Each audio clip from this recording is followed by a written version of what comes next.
Yung transport ticket ko ay mga ano pa naman, 7 o'clock. So, may time pa ako. May 1 hour pa ako. Saturday. Sunday. Sunday, 7 a.m. to 11 p.m. Mga 11 pa pala ito magpo-close.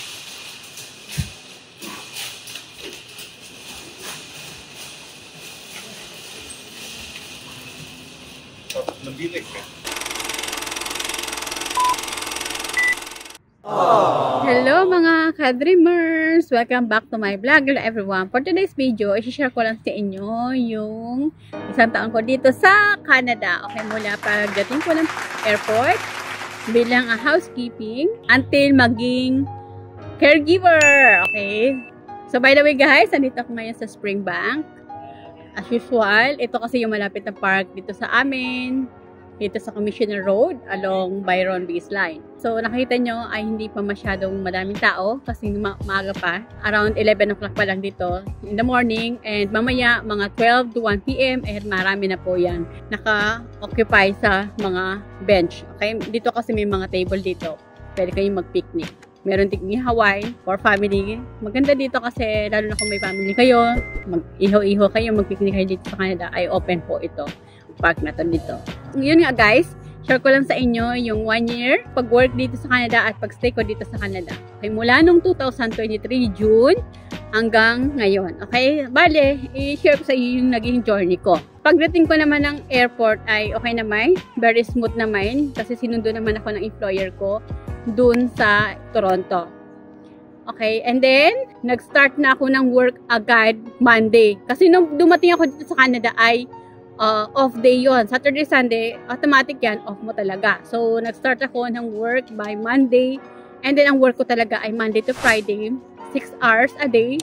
O, bale, 30 hours per week. Okay, yan po ay full-time job na po yan. So, ngayon, yung housekeeping ko po, yan po ang ginamit ko ng way bilang maging housekeeping aid para madali ko ako makarating dito sa Canada. Kasi actually guys, yan ay, wala po yun sa plano ko na mag-housekeeping muna. Ang plano ko talaga ay applyan yung Home Child Care Program at Home Support Worker Program for child and for elderly.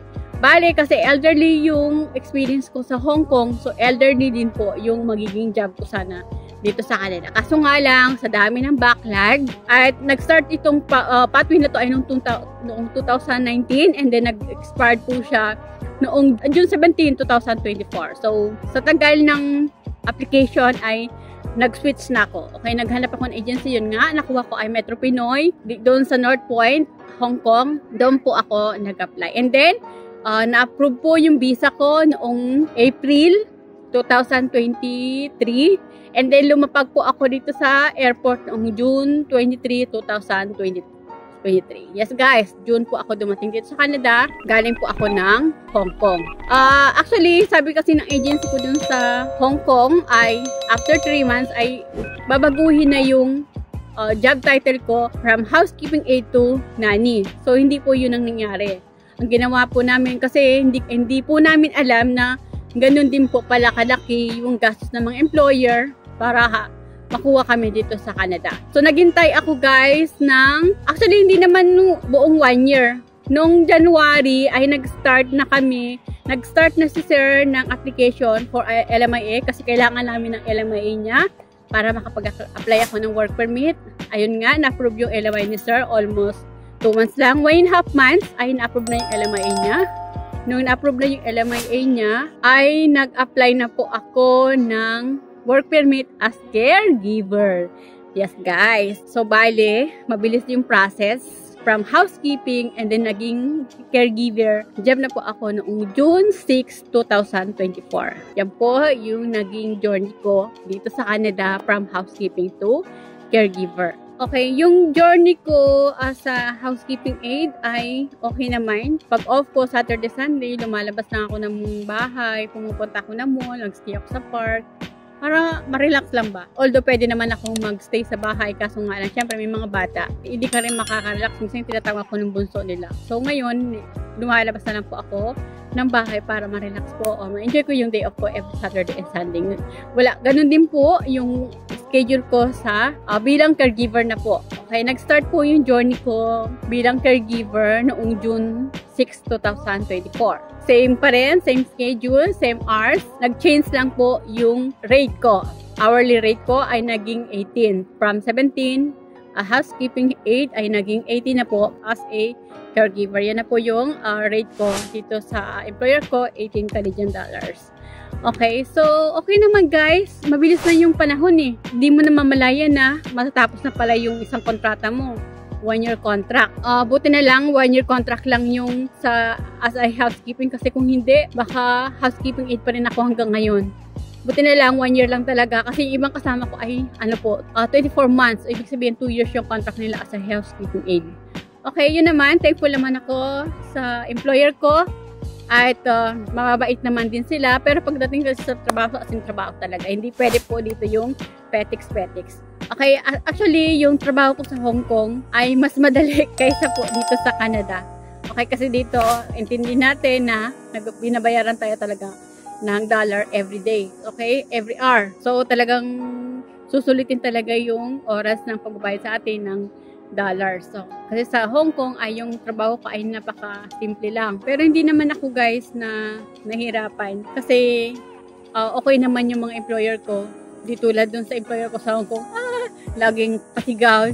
Hindi niya kasi ma-express yung sarili niya. Kaya dinadala niya sa sigaw, sa galit, yung mga simple bagay. Ay, dun niya, na-irritate siya dun eh. Maliit na ng mga bagay-bagay. Pero dito sa employer ko ay as in kakaiba. Wala kang masabi sa kanila. Hindi sila maselan sa paglilinis. Saka dito, hindi everyday linisin mo yung isang parte. Like yung kwarto ng mga bata, linisin mo everyday. Hindi. Naka-schedule lang yan guys. Tulad ko, naka-schedule. Ang schedule ko sa paglinis ng kwarto ng mga bata ay every Thursday. Tapos, yung laundry, nanay nila ang gumagawa. Ako lang ay taga-plancha. So, hindi ko po pinapakialaman yung laundry nila kasi nga, yung mami nila ang nag-aasikaso niyan. So, ang ginagawa ko lang ay mag-iron. Tapos, ligpitin lang yung mga damit ng mga bata. Kasi yung mga bata ay independent naman po sila. Guys, yan, na-share ko sa inyo yung naging journey ko mula sa pagiging housekeeping to nanny. Okay, i-share ko naman sa inyo sa next video ko kung paano ako naging caregiver, kung magkano yung sahod ko, kung ilang oras yung trabaho ko, ano yung mga benefits na makukuha ko. Share ko yun sa inyo sa isang vlog ulit. So ngayon, yun muna yung naging journey ko. Kaya, ang mapapayo ko po sa inyo ay kahit maging housekeeping kayo dito sa Canada or maging factory worker or maging farm worker, okay lang ho yun guys. Gawin nyo is yun lang maging entry nyo. Kasi kapag nandito naman kayo sa Canada at hindi maganda yung work place nyo or yung mga kasama nyo or employer nyo, pwede kayong mag-terminate. Okay? Ang isipin nyo ay, nandito na kayo sa Canada. Isipin nyo kung paano kayo makakarating sa mabilis na paraan kahit napaka-mababang posisyon ng trabaho. Ang importante ay nandito na po kayo sa Canada. Kaya po yung pinaka-importante guys. Kasi napakahirap po makarating ho dito sa Canada. Kaya yung iba nag-international student para lang ho makarating po dito sa Canada. So nagbibitiw sila ng milyong pesos para lang ho makarating dito sa Canada. Eh kung kayo naman may skills, meron namang skilled worker naman kayo, meron naman kayong mga experience. So try nyo gamitin niya ang way na yan, yung mga experience nyo, para ho makarating kayo dito sa Canada. Then, kapag nandito na kayo sa Canada, mag-experience lang muna kayo kahit konti, o tapusin nyo yung kontrata nyo sa employer, lalo na kung sila po ang gumasto sa inyo.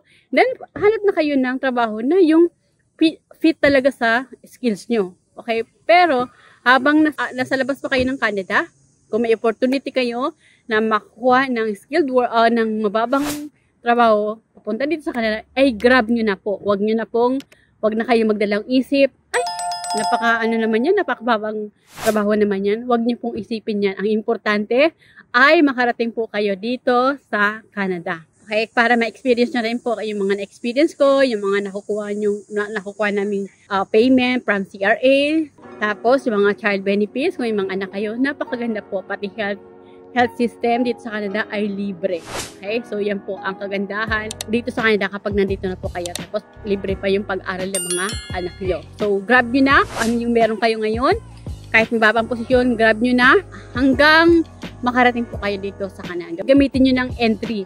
para makarating po kayo dito sa Canada. So, ilang guys, na-share ko lang sa inyo yung buong journey ko ng isang taon at hopefully kayo po ay nandito na din, makarating din po kayo dito sa Canada by this year or next year. Maranasan nyo rin po yung mga naranasan namin ng mga worker dito sa Canada. So, lang guys.